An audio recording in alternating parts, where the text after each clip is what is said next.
Hello and welcome back to the channel. If you're new here, hi, you're very welcome. This is Reading the Past and I'm Dr. Cat. Well, here we go again. It's the first Friday of the month and we have some updates and also some new news from the month of March 2021. For ease of reference, I've decided to create a playlist for these monthly news roundup videos, which I'm going to leave linked in a card and also in the description box. Before we get into looking at the news, I want to say thanks to Function of Beauty for sponsoring this video. Function of Beauty is 100% customisable skincare. You fill in the questionnaire on their website to find out what will best suit your skin. So I let them know that I have balanced skin, wear a decent amount of makeup, and that I sometimes experience sensitivity. I've been using this serum every evening for nearly a month. In the questionnaire, I decided on my personal skin goals, which determined the ingredients that went into the serum. Because I was looking to find something that might be anti-aging, there is a jewellery, a peptide, and tiger grass Centella asiatica, both of which are known to promote youthful-looking skin. I wanted to brighten, so tangerine extract and vitamin C are the suggested ingredients. They boost radiance and also help to minimise the appearance of sun damage. And because I want to calm and soothe my skin, there's neem liquid and aloe extract, both of which are known to help soothe damaged and/or sensitive skin. I like that there is the option to have your product come fragrance-free because that will always be my preference. I also enjoy how quickly this absorbs and that it isn't sticky. Since I've been using this serum, I have found that my skin is less reactive and that it looks brighter. It's been great to simplify the process of finding the right skincare because this is actually made to respond to your skin type and preferences. As someone who has experienced allergic reactions in the past, I think it's great that Function of Beauty allows you to have more control over the ingredients in your skincare products, and for those products to be dermatologist tested and non-irritating. Get 20% off custom serum and get a free selfie headband when you click the link below. Thanks again to Function of Beauty for sponsoring today's video. But now, let's look at the history headlines from last month.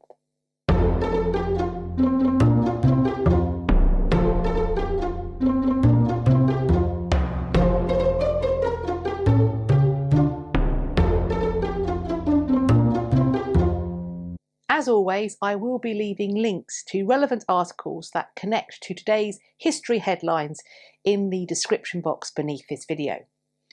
I want to start today's video by looking at some updates.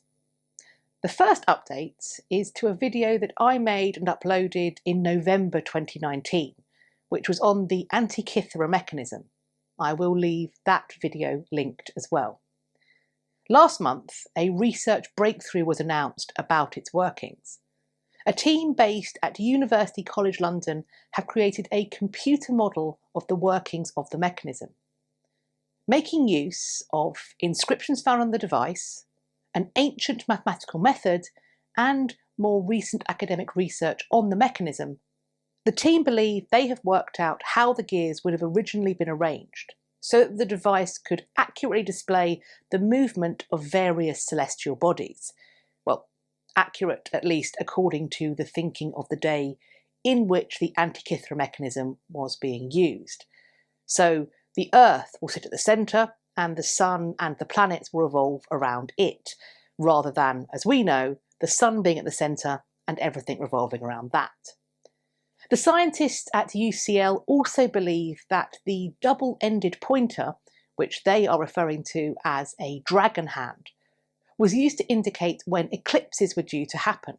We are informed that the solution that these scientists have reached would allow nearly all of the mechanism's gear wheels to fit into a tantalisingly shallow space of just 25 millimetres deep. There are still mysteries that remain to be unpacked. The team aren't sure if their design is correct, nor is it clear how it could have been made using the known skills of the day. For example, it seems that a lathe would have been needed, But whether the ancient Greeks had this technology or something even equivalent is unknown. Ian Sample, the Guardian science editor, highlights yet more mysterious aspects.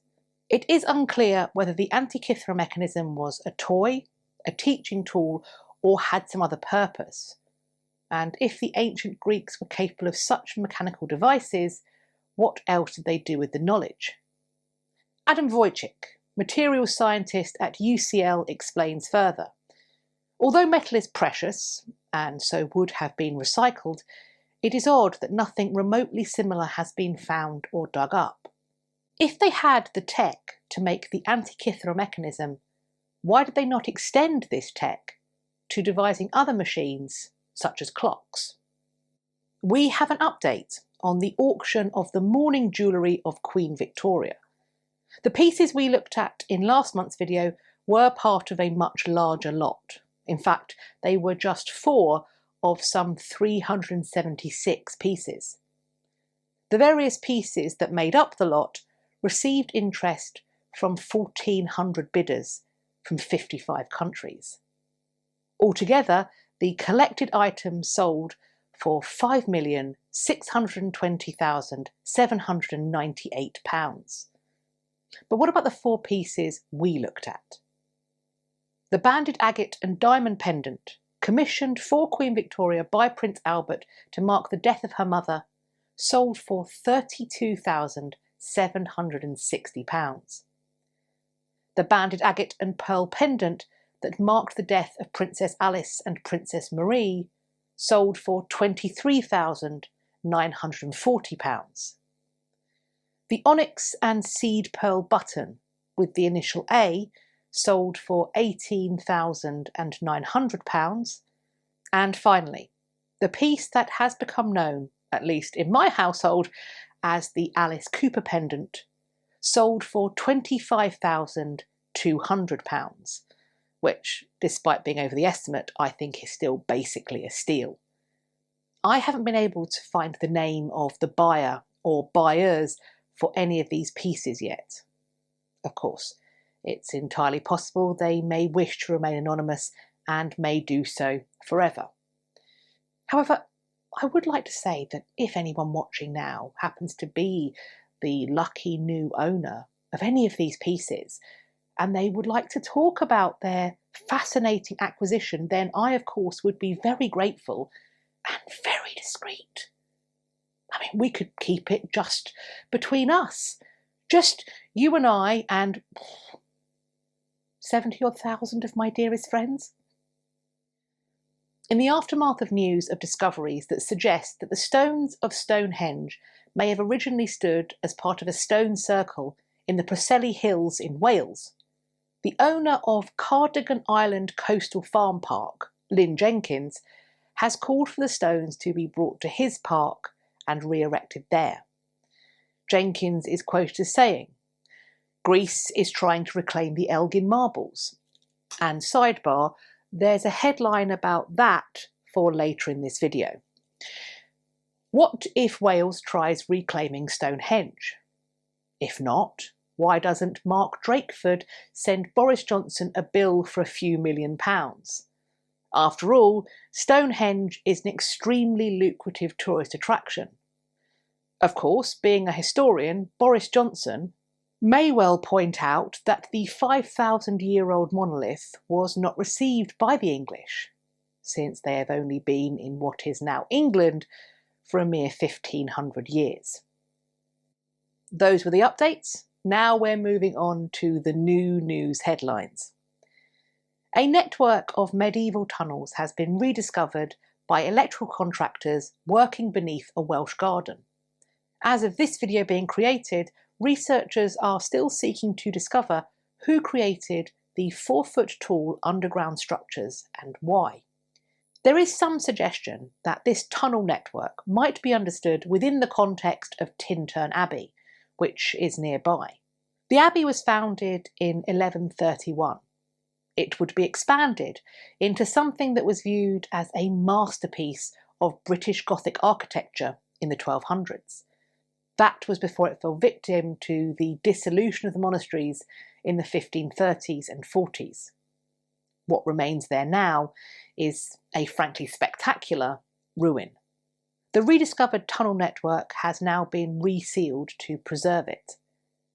Hopefully, researchers will be able to provide an update on who built this network and why in due course. I want to thank Maria Caroccia, and I do hope that I have pronounced your surname correctly, and if I haven't, please accept my apologies. But thanks to Maria for bringing news of the discovery of Henry VIII's tilt yard to my attention.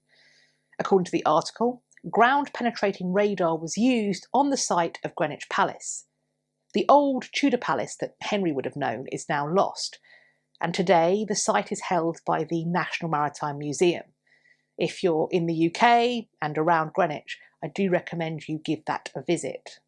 But back to Henry's tilt yard. A team from the University of Greenwich set out to locate the place where Henry VIII hosted and took part in the jousts which he so famously enjoyed. The tilt yard at Greenwich is arguably especially significant, as it was the site for Henry's accident of January 1536, which reportedly knocked him unconscious, and many argue caused a TBI, or traumatic brain injury, one that would alter his personality to leave him erratic, paranoid, and frankly, murderous.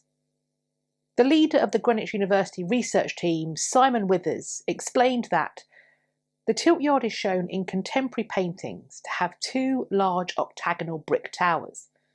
On our second day, we saw an octagonal shadow some distance from where it should have been, which was unbelievably unexpected and exciting. Its shape was the defining factor in confirming the find. I wonder what items, if any, they might go on to uncover on this site. I'm also very interested to see whether they will mark the location, and if so, how they might choose to do so. Archaeological investigations into the Bronze Age El Argar site at La Almoloya in Murcia, Spain, have been going on since 2013. According to recent reports, some truly fascinating finds have been made there. These finds include an ancient building that researchers believed served some kind of governmental purpose, like a place for a parliament to sit, they think. We are informed that it's a building with a hall where 50 to 55 people could be sitting listening to each other or to someone else explaining something. As there is no evidence of food and no clear-cut religious artefacts, it doesn't look like this building was a home or a temple. Beneath the floor of this hall, a very large ovoid jar was uncovered that contained the human remains of a woman and a man. Radiocarbon dating suggests the pair died close together in the mid-17th century BCE. DNA analysis showed that the couple were not related to each other, but they were close relatives, possibly parents, of a baby girl who was found buried beneath a nearby building. The burial of the adults contained a number of grave or funerary goods, which suggests that these were powerful people within the society. The finest goods, a silver diadem or crown, silver earrings and silver bracelets, were found on the woman. This has led the team to believe that she was the ruler, thus providing supporting evidence for a long-held suspicion about women occupying leadership roles in this Bronze Age society. The man she is buried with was buried with a dagger. His body showed evidence of horse riding and possible battlefield injuries. This suggests to the team that he was a warrior. Results from a study on a rare surviving birthing girdle held in the Wellcome collection have been released. Made from a strip of parchment that measures over 10 feet or 3 meters in length, it is heavily illustrated with Christian imagery. It was designed to be wrapped around a pregnant or labouring woman as an amulet to offer divine protection for both mother and child. The study has found traces of plant and animal proteins from the medieval concoctions that were used to treat common health problems during pregnancy. Also on the girdle has been found human proteins, which match cervico-vaginal fluid. Sarah Fiddyment, biochemist of the archaeology department at the University of Cambridge, explains, "This particular girdle shows visual evidence of being heavily handled, as much of the image and text have been worn away. It also has numerous stains and blemishes, giving the overall appearance of a document that has been actively used." Items like this would have been a feature of childbirth in England before the Reformation. Afterwards, like so many other objects of faith that had been rendered as superstition by the schism, the use of birthing scrolls or girdles would be suppressed, although it has been suggested that some midwives continued to use them in secret. The survival of this object may be due in part to it being hidden or stored away during the Reformation. I do wonder what it would have felt like to be of childbearing age as these changes were occurring around you. To have, for example, an object that in an earlier pregnancy you fully believed helped to save your life and the life of your baby, either in pregnancy and or in labour, suddenly be completely forbidden to you by the state in a subsequent pregnancy. I can only imagine that that must have felt really quite terrifying. Ancient Christian ruins have been found in Egypt's western desert, which reveal the presence of monastic life in the region in the 5th century CE. It is reported that the uncovered complex is made up of 6 sectors, containing the ruins of 3 churches and monk cells, whose walls bear graffiti and symbol with Coptic connotations. We are also told that there are 19 structures and a church carved into the bedrock. The church walls were decorated with religious inscriptions and biblical passages in Greek. They reveal the nature of monastic life in the region. It was also announced last month that new Dead Sea Scroll fragments have been found by the Israel Antiquities Authority in a cave in the Judean desert. The Dead Sea Scrolls are among the earliest Hebrew texts and are around 2,000 years old. The fragments found recently are Greek translations of the books of Nahum and Zechariah from the book of the 12 minor prophets. The only Hebrew in this recently discovered text is the name of God, while the rest has been written in Greek. Reports explain that the fragments were located in the terrifyingly named Cave of Horror. Having looked into it further, I think this horror factor is about how difficult and dangerous the cave is to access, rather than anything, ghosty, corpsey, cursey going on in there. Apparently, this cave is flanked by gorges and can only be reached by rappelling precariously down the sheer cliff. Well, I mean, that's certainly not my idea of a fun way to spend a Saturday, but I suppose that's why I'm not an antiquities hunter, and they are. The Director General of the Israel Antiquities Authority, Israel Hassan, brings home the importance of there being further investigation, and also the precarity of the artefacts that may remain as yet undiscovered. He called the recent discovery a wake-up call to the state, adding, "Resources must be allocated for the completion of this historically important operation. We must ensure that we recover all the data that has not yet been discovered in the caves before robbers do so. Some things are beyond value." Indeed, so far the team has systematically surveyed around 80 kilometres or 50 miles of caves, some of which were previously thought to be unreachable, and as such, they may not have been entered by a human being for almost 2,000 years.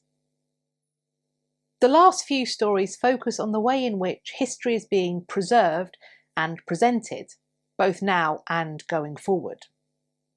A new museum is set to open in Stratford, East London, in a new, purpose-built 5-storey space. This is V&A East. The director of this new museum is Gus Casely-Hayford, and according to the headline in the Guardian online article, which of course will be linked in the description box, he is a, quote, man on a mission to drag museums into the 21st century. For a sense of his full vision, please do check out that linked article. But in it, he states, the space itself will be accessible in every possible way. We'll build around it digital technologies so you can both engage with the collection while you're there and leave something of yourself behind, like comments. So it becomes not just a repository of objects, but of people's thoughts, feelings and dreams.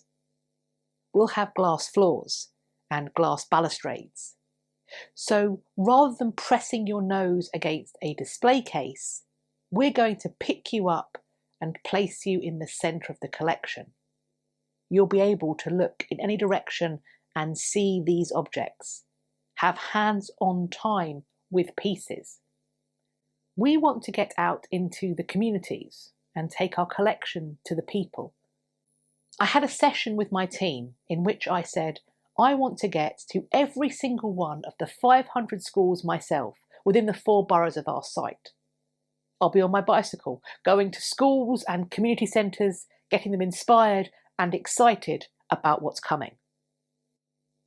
Meanwhile, across the pond, consternation seems to be growing over a apparently temporary change in policy that has been made by the Metropolitan Museum of Art, and it regards the sale of works and what the resulting funds from those sales can be used for. The ArtNet article explains, museums routinely sell duplicate or substandard works. The Met, in recent years, has averaged about $13 million a year from such sales. But stringent guidelines from the industry-leading Association of Art Museum Directors, the AAMD, typically forbid using such funds for any purpose except buying more art. However, the Met Board, dealing with a potential $150 million shortfall due to the pandemic, has apparently made a temporary change to policy that would allow funds from the sale of artworks to be used to fund conservation of other collection pieces and or to pay staff salaries. The move has sparked concern among others in the field. It's thought it might cause possible future art donors to think twice. If they have reason to fear their gift might be sold off to make up a financial shortfall, is it possible they won't make that gift at all? What do you think? Is this all just a slippery slope? Germany has announced that it is taking the necessary steps to return the Benin bronzes to Nigeria permanently. The Arch newspaper reports that Andreas Gorgon, the head of the Foreign Ministry's Culture Department, visited Benin City last week for discussions with the Edo State Governor Godwin Obaseki and other Nigerian officials. Under the terms of the agreement, which is not yet finalised, Germany would take part in archaeological excavations in the region, provide training for Nigerian museum employees, participate in the construction of a new museum in Benin, and restitute the looted Benin sculptures and reliefs in German museum collections. Gorgon says he expects to wrap up the agreement by the summer. I look forward to seeing the updates on this story as it all plays out. Staying with stories about the return of Benin bronzes, proactive action in this regard is also being taken by the University of Aberdeen. They are currently making arrangements to return a sculpture to Nigeria, one that was looted by British soldiers in a raid in 1879. According to reports, this Benin bronze will be one of the first to be returned, and it will eventually be housed in a new cultural complex in Benin City. I'm assuming that this will be the cultural complex that the previous article talked about as being one that Germany is committing to help build. Meanwhile, in England, Boris Johnson has used his first interview with a European newspaper to rule out the return of the so-called Elgin marbles to Greece. He said, and I quote, "I understand the strong feelings of the Greek people, and indeed Prime Minister Mitsotakis on the issue, but the UK government has a firm, long-standing position on the sculptures, which is that they were legally acquired by Lord Elgin under the appropriate laws of the time and have been legally owned by the British Museum's trustees since their acquisition." I mean, a lot of things were legal at the start of the 19th century. Just saying.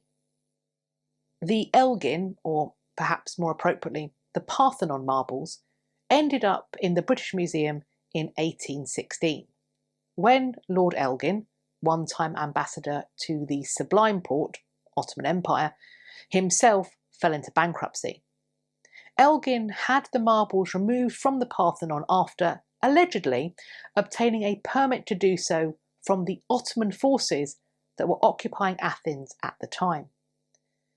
The Greek Prime Minister occupies a different stance to our Prime Minister and is quoted as saying, "I don't think Britain should be fighting a losing battle. Eventually, this is going to be a losing battle. At the end of the day, there is going to be mounting pressure on the issue. It's a monument of global cultural heritage. But if you really want to see the monument in its unity, you have to see what we call the Parthenon sculptures in situ. It's a question of uniting the monument." Furthermore, the Greek culture minister asserted that Athens had, quote, "the necessary documentary evidence to prove that the British Museum possessed the sculptures illegally." She explains, "Upon careful review of the statements by Prime Minister Johnson, it is clear that he has not been properly informed of the new historical data regarding Greece's occupation by the Ottomans, which show there was never a legitimate acquisition of the Parthenon sculptures by Lord Elgin, and therefore neither by the British Museum. For Greece, the British Museum does not have legitimate ownership or possession of the sculptures. The Parthenon, as a symbol of UNESCO and Western civilization, reflects universal values. We are all obliged to work towards this direction." But what do you think? Of all the topics and headlines we've discussed today, were there news stories that caught your attention that I missed out? As always, I'm looking forward to reading your conversations in the comments section underneath this video. Or you can come and find me over on my social media. I'll leave links to my Instagram and Twitter in the description box. You can follow me there and we can continue this conversation. I do hope you've enjoyed this video and found it useful. If you did, then why not share it with a friend? Why not also let me know by hitting the thumbs up? Please also subscribe to the channel. And if you think you are subscribed, maybe now is the time to have a little check just to make sure that YouTube hasn't mysteriously unsubscribed you.